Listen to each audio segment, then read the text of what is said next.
Welcome, dear listeners.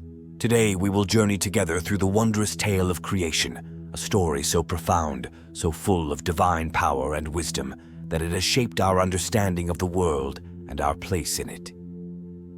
Imagine the moment when the universe itself was born, when the Creator spoke and the world came into existence.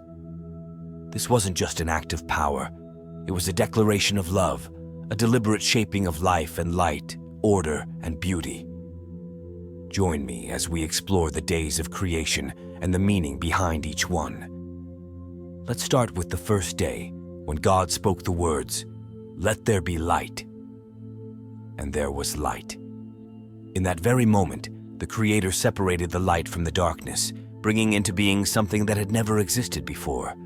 The darkness that had covered everything was pierced by light, brilliant, radiant, and pure. And not just light that fills the sky. This light represented something deeper, divine clarity, guidance, and the presence of God. Light was given not only to illuminate, but to symbolize God's truth, His righteousness, His divine nature. It was the beginning of a world where light and truth would always shine, revealing God's purpose and revealing the beauty of all His works. And yet, this moment of creation wasn't just about illumination. It was the first act of God ordering the universe, establishing that there is no place for darkness or confusion in His world. Light came first to show us that no matter how dark our circumstances might seem, God is always present to bring clarity and to show us the way. Light became a metaphor for wisdom, understanding, and divine presence, guiding every living being. It was as though God was saying, "Though the world may seem chaotic, I will bring clarity. I will lead you."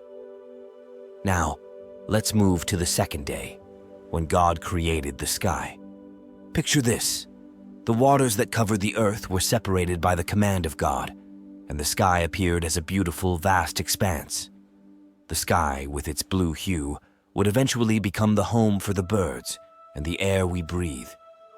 God didn't just create a space in the physical sense. He created a place where life could thrive. The sky is not just a backdrop, it is a living part of the creation, the first breath of life, holding the promise of things to come. By creating the sky, God was showing us that He is a God of order.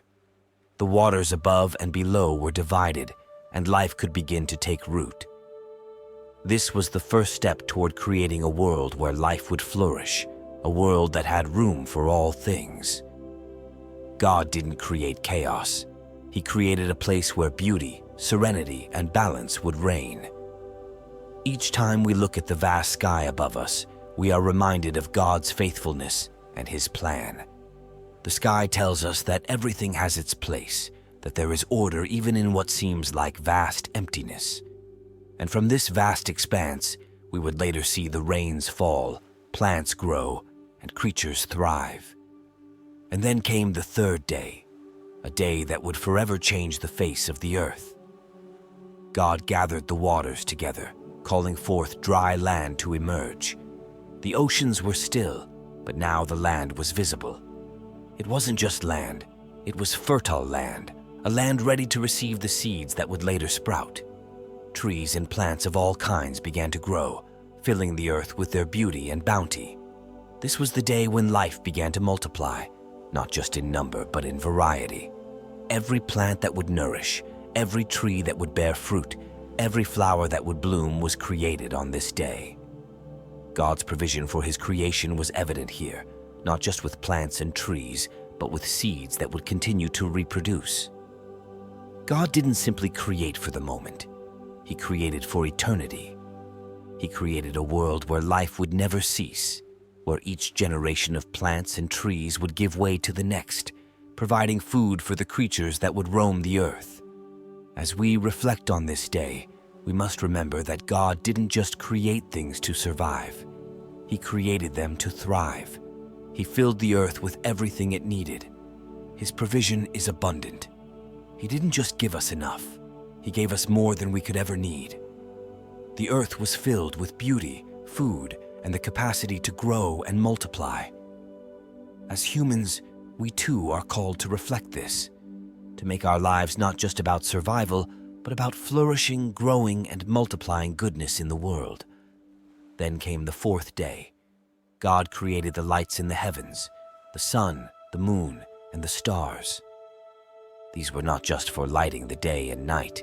They were also for marking the passage of time, for seasons and days and years. God placed the sun in the sky to govern the day, and the moon and stars to light the night. The celestial bodies were designed with purpose to guide us, to provide rhythm, and to give us a sense of time and order. The sun represents the greatness of God's power. It shines so brightly, and from it, all life on earth receives warmth and energy. Without the sun, life could not exist. And the moon, it was created to shine in the darkness, providing light when the sun is hidden. The stars, scattered across the night sky, serve as reminders of God's infinite creativity, His ability to make something beautiful from what seems like nothing. They are like a grand symphony in the sky, a picture of God's greatness. The lights in the sky also symbolize the way that God lights our paths. The sun, the moon, and the stars guide us in the physical world, but more than that, they guide us in our spiritual lives. God's light doesn't leave us in darkness. It leads us and gives us hope. The fifth day was a day of abundant life. God filled the waters with fish and the skies with birds.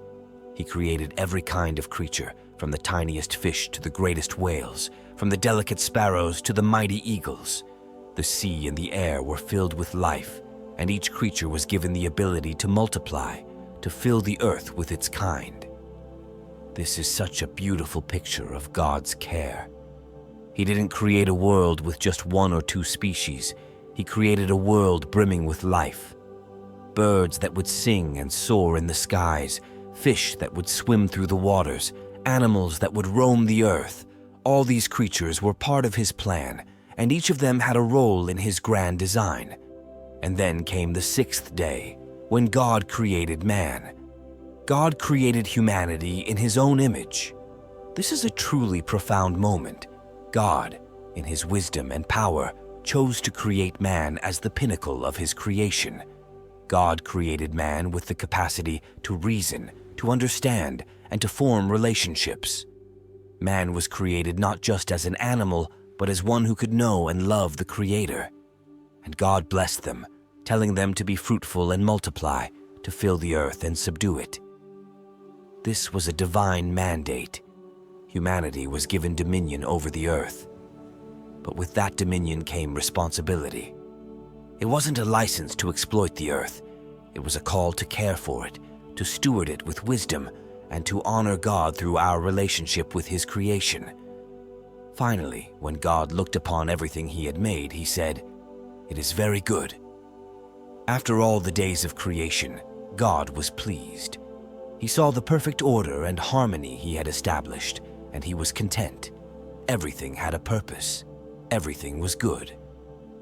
As we reflect on this story, we are reminded that God's creation is not only a testament to His power, but to His love. He created a world of beauty, of abundance, and of purpose. And just as He looked upon His work and declared it good, we are called to see the goodness in the world around us and to care for it with love and reverence.